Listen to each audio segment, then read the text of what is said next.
ईश्वर जाने असलियत क्या है, लेकिन मेरे लिए यह बहुत निजी मामला है। और मैं ये डिस्क्लेमर के साथ कहती हूं क्योंकि ये उन 40 जाबाजों की तस्वीर है जिनकी शहादत हुई और अब पता चलता है कि शहादत जो है वो सरकार की लापरवाही के कारण हुई। और इसमें जो दूसरी लाइन है उसमें जो पहले व्यक्ति हैं पंकज त्रिपाठी जी, वो मेरे गृह क्षेत्र महाराजगंज से आते हैं और उनकी शहादत के वक्त जब मैं उनके घर गई थी तो मैंने वहां पर उनके पिता को, उनकी गर्भवती पत्नी को और उनके छोटे से बच्चे को बिलखते हुए देखा है।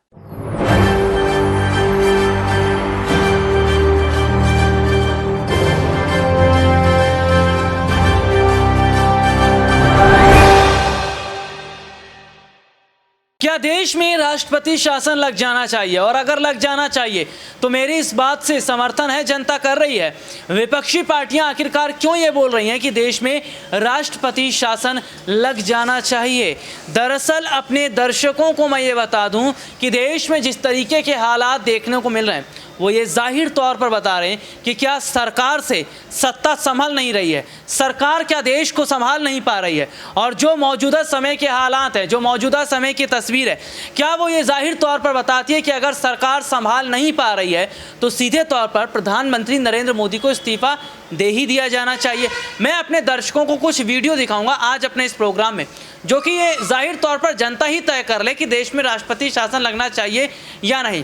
दरअसल सबसे बड़ी बात क्या है कि जो पहला मुद्दा मैं अपने दर्शकों को दिखाऊंगा वो मुद्दा ये है कि जो अभी हाल ही में हमने देखा कि जिस तरीके से जो 2019 ज़्यादा दूर नहीं गया, 2019 की बात अगर करें तो 2019 में जो पुलवामा हमला होता है और 19 से पहले की अगर बात करें तो आसपास में देखने को मिलता है। और पुलवामा हमला जो हुआ उसमें तमाम सबूत सरकार के खिलाफ तो हैं, लेकिन सरकार के खिलाफ एक बार भी जांच नहीं हो रही है, लेकिन जांच विपक्ष पर खूब बैठती है। विपक्षी पार्टी के नेताओं को खूब जांच के घेरे में खड़ा किया जाता है। तो सबसे बड़ा सवाल यही है कि क्या जो सरकार आज अपने तमाम मंसूबों को छुपाने के काम कर रही है, आज जो सरकार तमाम, अगर मैं बात करूं, जो स्थितियों को छुपाने का काम कर रही है, वो क्या ये जाहिर तौर पर नहीं बताती? क्या वो ये साफ तौर पर नहीं बताती कि शायद आने वाले समय में, शायद आने वाले वक्त के अंदर बहुत बड़ा बदलाव हो रहा है? देखिए सबसे बड़ी बात क्या है कि जो मौजूदा समय के हालात हैं, जो मौजूदा समय की परिस्थितियां हैं, वो कहीं ना कहीं ये साफ तौर पर बता रही हैं, वो कहीं ना कहीं ये जाहिर तौर पर बता रही हैं कि क्या आगामी समय के अंदर बहुत बड़ा बदलाव हम नहीं देख रहे। देखिए सबसे बड़ी बात क्या है कि सरकार अडानी के मुद्दे पर फंस गई, पुलवामा के मुद्दे पर फंस गई, किरण पटेल के मुद्दे पर भी फंस गई, और देश के नई संसद भवन बनी उसमें मुद्दे पे फंस गई, लेकिन सरकार ने एक बार भी ये नहीं कहा कि हाँ उनकी गलती थी। क्या कुछ हो रहा है पुलवामा को लेकर, देखिए एक रिपोर्ट। ईश्वर जाने असलियत क्या है, लेकिन मेरे लिए यह बहुत निजी मामला है।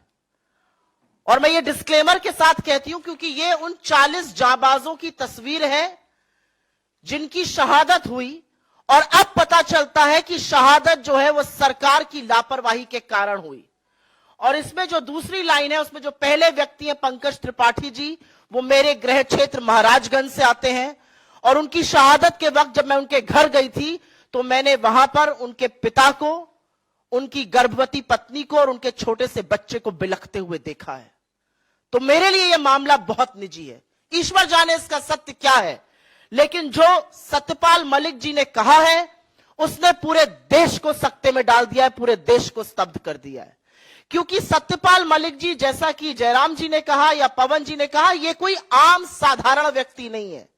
ये जम्मू कश्मीर के 2019 के गवर्नर, राज्यपाल थे जब यह हमला हुआ।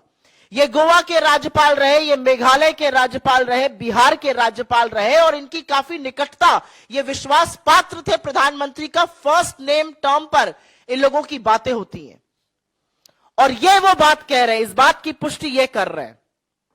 मैं आपसे दरख्वास्त करती हूं कि एक बार 2019 14 फरवरी को याद करिए। 3:15 बजे यह हमला हुआ, खबर आई। लखनऊ में प्रियंका गांधी जी की पहली प्रेस कॉन्फ्रेंस थी, वो प्रभारी उत्तर प्रदेश ईस्ट बनकर गई थी, उन्होंने अपनी प्रेस कॉन्फ्रेंस कैंसिल करी। राहुल गांधी जी का एक भोज था G20 राजनयिकों के साथ, उन्होंने वो कैंसिल किया। लेकिन आपको पता है कि हमले के 2 घंटे बाद भी अमित शाह जी ने रैली करी और प्रधानमंत्री मोदी कॉर्बेट नेशनल पार्क में बेयर ग्रिल्स के साथ मैन वर्सेस वाइल्ड शूट कर रहे थे। और यह शूट रुका नहीं, यह शूट शाम को लगभग 7 बजे तक चलता रहा, जिसके बाद सत्यपाल मलिक जी का यह कहना है कि उन्होंने सत्यपाल मलिक जी को फोन किया और पूछा क्या हुआ, और जब गवर्नर ने असलियत से उनको वाकिफ कराया कि यह हमारी लापरवाही के चलते, यह हमारी नाकामी है, एक गवर्नर को कहा गया तुम चुप रहो। और एक बार नहीं, उनको बार बार चुप रहने की धमकी दी गई और यह भी साथ में कहा गया अगर तुम कश्मीर पर बोले, इस मामले पर बोले तो मैं तुमसे मिलूंगा नहीं। यह सच जानना जरूरी है। और जैसा कि आपने इसमें देखा, जो हमने वीडियो चलाया था, 2500 सीआरपीएफ के जवानों को जम्मू से श्रीनगर जाना था, 5 विमान की दरख्वास्त करी गई थी, उसको तत्कालीन गृह मंत्रालय ने, गृह मंत्री राजनाथ सिंह ने रिजेक्ट किया था। और यही सच अगर यह ना होता तो यह आतंकी जो साजिश थी यह नाकाम हो जाती। कुछ ज्वलंत सवाल हैं और यह सवाल आपके सामने इस मंच से उठाने जरूरी हैं। सीआरपीएफ के जवानों को हवाई रास्ते से क्यों नहीं ले जाया गया? मोदी सरकार ने उनको एयरक्राफ्ट देने की अनुमति क्यों नहीं दी? यह पहला सवाल है और इस सवाल का जवाब आज देश मांग रहा है, क्योंकि देश स्तब्ध है। ये 40 परिवार आज जानना चाहते हैं कि उनका जवान बेटा, उनका पति, उनका पिता क्यों शहीद हुआ, उसको एयरलिफ्ट क्यों नहीं किया गया। जैश की धमकी को, जैश ए मोहम्मद जिसने इसकी रिस्पॉन्सिबिलिटी ली, यह दूसरा सवाल है, उसकी धमकी को नजरअंदाज क्यों किया गया। और बाकी रिपोर्ट्स बताती हैं कि 2 जनवरी 2019 से लेकर 13 जनवरी 2019 के बीच में 11 इंटेलिजेंस इनपुट्स थे कि ऐसा एक आतंकी हमला हो सकता है, और उसके बावजूद भी 78 गाड़ियों के काफिले को, ये 1 या 2 गाड़ियां नहीं जा रही थी, सीआरपीएफ की 78 गाड़ियों के काफिले को सड़क के माध्यम से जम्मू से श्रीनगर ले जाया जा रहा था जब अवंतीपुरा पुलवामा में यह कांड हुआ। क्यों इंटेलिजेंस इनपुट्स को और क्यों जैश की धमकी को नजरअंदाज किया गया? तीसरा और बहुत बड़ा सवाल, और यह सवाल सब लोग पूछते हैं, 300 किलो आरडीएक्स से भरा एक गाड़ी टक्कर मारती है एक बस को और वहां पे स्वाहा हो जाता है सब। 300 किलो आरडीएक्स बॉर्डर एरिया में आई कैसे? और जो गाड़ी उसको लेकर आई वो एक आर्टीरियल रोड से मेन रोड तक कैसे आने दी गई? पूरा सैनिटाइजेशन होता है रोड का। और आज ये सवाल है कि क्या हमारे सैनिकों की जान इतनी सस्ती है कि वहां पर कोई बंदोबस्त नहीं किया गया था? यह तीसरा बड़ा सवाल है। और उसी से एक सवाल जुड़ा भी है, पुलवामा की जांच का क्या हो रहा है? 4 साल बीत गए पुलवामा को, 2019 14 फरवरी को हुआ था, हम 15 अप्रैल 2023 में बात कर रहे हैं। इस जांच का क्या हुआ? कब पता चलेगा आरडीएक्स, कब पता चलेगा रोड सैनिटाइजेशन के बारे में? चौथा और बहुत महत्वपूर्ण सवाल, सतपाल मलिक जी ने अपने इंटरव्यू में साफ तौर से कहा है कि उन्होंने प्रधानमंत्री को बताया कि गृह मंत्रालय ने रिजेक्ट किया था, उनको चुप रहने को कहा गया, तुम चुप रहो।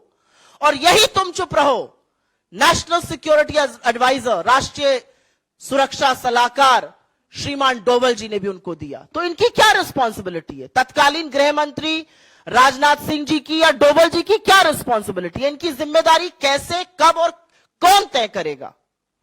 और अंतिम बड़ा सवाल यह है कि इतने बड़े हादसे के बाद आज 4 साल हो गए, और जब सत्यपाल मलिक जी इतना बड़ा खुलासा करते हैं और पता चलता है कि उनको चुप रहने के लिए प्रधानमंत्री ने कहा था, आज ये पूछना पड़ेगा, ये धमकी, ये हिदायत, ये नसीहत, जो भी कह लीजिए, उनको क्यों दी गई? और अंत में मैं सिर्फ इतना कहना चाहती हूं कि ये जो सर्टिफिकेट बांटते फिरते हैं देश प्रेम का, देशद्रोह का, अगर ये देशद्रोह नहीं है, अगर ये 40 लोगों की शहादत और बेयर ग्रिल्स के साथ ये फोटो एक साथ देशद्रोह नहीं है, तो देशद्रोह क्या है? रिपोर्ट आपने देखी, एक रिपोर्ट और मैं दिखाऊंगा। जो नई संसद भवन बना है ना, उस संसद भवन घोटाले में संजय सिंह ने एक बड़ा खुलासा किया। प्रधानमंत्री अगर इस तरह से देश की संपत्तियों को, देश के खजानों को एक ही व्यक्ति के नाम पर नीलाम करने जा रहा है, तो इसके पीछे उसकी मंशा क्या है? इसके पीछे एकमात्र मंशा है कि दरअसल ये जो अडानी का सारा घोटाला है, ये घोटाला नरेंद्र मोदी का घोटाला है। पैसा इस घोटाले में नरेंद्र मोदी का लगा हुआ है। और दिल्ली के मुख्यमंत्री ने सिलसिलेवार एक एक करके एक एक घटना का उदाहरण दिया। किस तरह से श्रीलंका के अंदर बिजली का प्रोजेक्ट अडानी को दिलाया गया। वो प्रोजेक्ट अडानी को नहीं दिलाया गया, वो प्रोजेक्ट नरेंद्र मोदी जी को मिला, क्योंकि श्रीलंका की स्टैंडिंग कमेटी के सामने वहां अधिकारी ने जाके बताया, बिजली बोर्ड के चेयरमैन ने जाके बताया कि हमें तो राजपक्षे जी ने कहा मोदी जी का दबाव है, अडानी को दे दो ठेका। बांग्लादेश में बिजली का ठेका अडानी को दिलाया गया, वो ठेका नरेंद्र मोदी जी को मिला। देश के 6 एयरपोर्ट नियम बदल के अडानी को दिए गए, वो 6 एयरपोर्ट, उसके ऊपर कब्जा।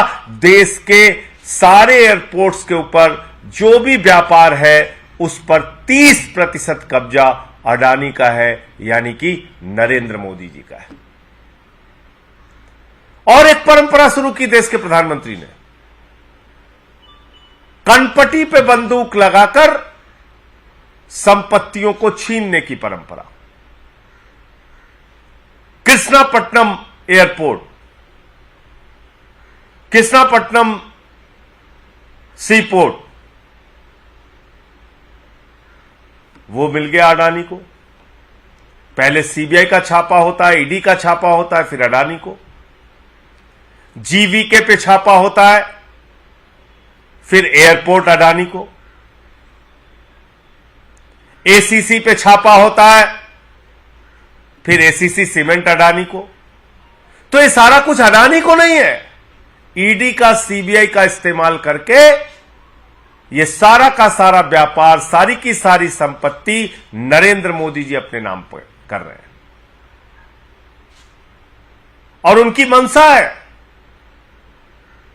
कि दुनिया का नंबर 1 अमीर बनना है, क्योंकि अडानी तो नंबर 2 तक पहुंच पाया था, उसके बाद ये हिंडनबर्ग की रिपोर्ट आ गई, नीचे चला गया। ये सारा का सारा पैसा देश के प्रधानमंत्री नरेंद्र मोदी का लगा है इस घोटाले और जांच, इस भ्रष्टाचार में। और अगर इसकी जांच होगी तो इस अडानी के घोटाले में देश के प्रधानमंत्री नरेंद्र मोदी जी फंसेंगे, क्योंकि ये सारा का सारा पैसा उनका पैसा है।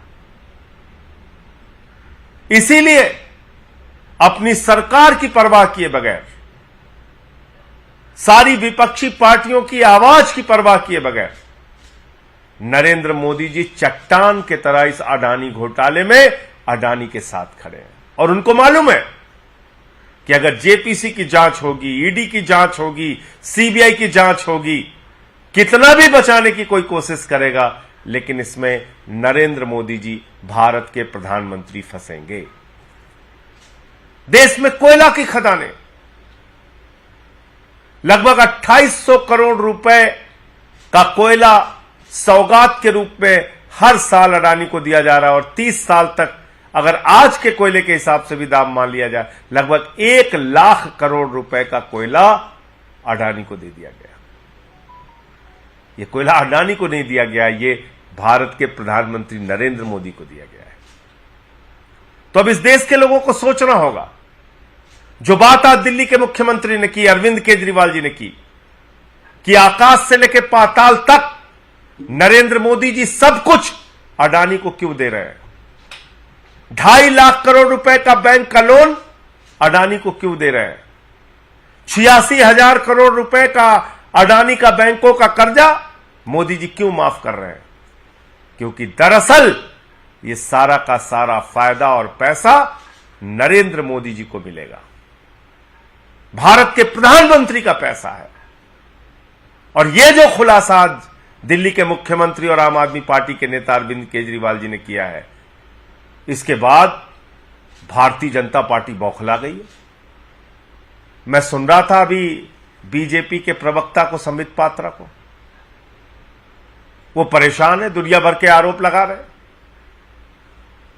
अरे भाई, इन बातों का जवाब दो कि इतने बड़े बड़े घोटाले हुए, अब तक जेपीसी की जांच क्यों नहीं शुरू हो रही है। इसलिए नहीं शुरू हो रही है कि भारतीय जनता पार्टी के नेता और देश के प्रधानमंत्री नरेंद्र मोदी जी इसमें सीधे फंसेंगे। एक पते पर 6 कंपनी खोल के मॉरिशस से 42,000 करोड़ रुपए का काला धन अडानी के कंपनियों में लगाया गया।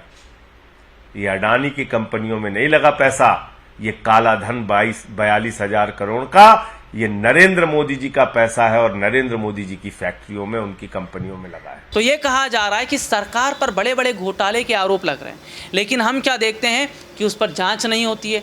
और सीधे तौर पर ये देखा जा रहा है कि जो प्रधानमंत्री नरेंद्र मोदी हैं, उनकी डिग्री का भी मैं यहाँ पर जिक्र करना चाहूँगा एक अलग प्रोग्राम में। लेकिन कहीं ना कहीं ये तमाम सवाल आज खड़े नहीं हो रहे कि सरकार जो दस्तावेज देती है, पीएम मोदी ने जो दस्तावेज चुनाव आयोग को दिए वो गलत है, ईवीएम का मुद्दा नहीं सुलझा पाए, अडानी का मुद्दा नहीं सुलझा पाए, पुलवामा का मुद्दा नहीं सुलझा पाए, तो सरकार फिर कर क्या रही है? महंगाई लगातार बढ़ती चली जा रही है। तो जब सरकार से नहीं संभल रही है, सरकार की स्थिति नहीं है संभालने की, तो देश में राष्ट्रपति फिर शासन लगा देना चाहिए, सब कुछ राष्ट्रपति के हाथ में दे देना चाहिए।